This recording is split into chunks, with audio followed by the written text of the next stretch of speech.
2011 nuclear accident in Fukushima and the huge power shortages that followed have prompted calls to change Japan's approach to providing electricity.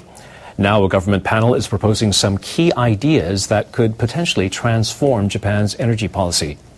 NHK World's Susumu Kojima has more on this story.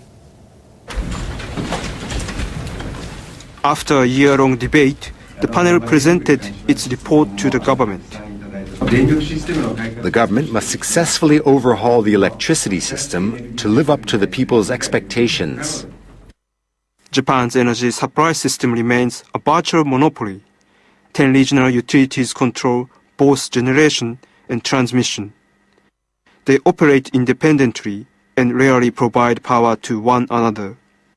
The utility companies have maintained that this is the best way to secure a stable power supply. But the nuclear disaster exposed vulnerabilities in this approach. Tokyo Electric Power Company failed to provide enough power to compensate for the loss of Fukushima. There were rolling blackouts in the capital. Public confidence eroded. In response, the former government set up the reform panel. Friday's report included 3 main recommendations. 1. Increase competition by bringing new generators and retailers to the market by 2016. 2. Set up an organization to improve connections between power grids.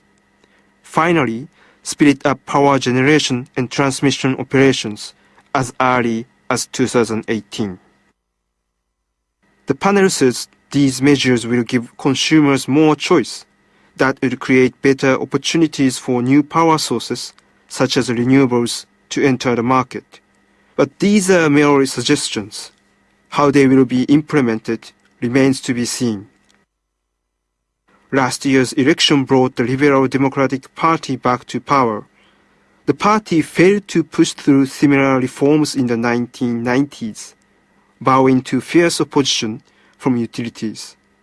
And Prime Minister Shinzo Abe has yet to make his intentions clear.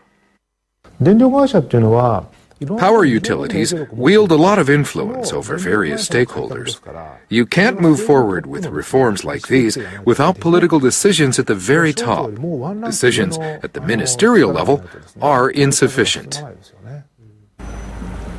After witnessing one of the worst nuclear accidents in history, the question for many Japanese is not whether to reform, but how. Now all eyes are on the Prime Minister.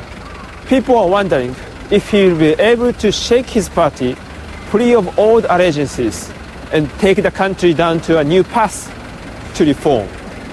Susumu Kojima, NHK World, Tokyo.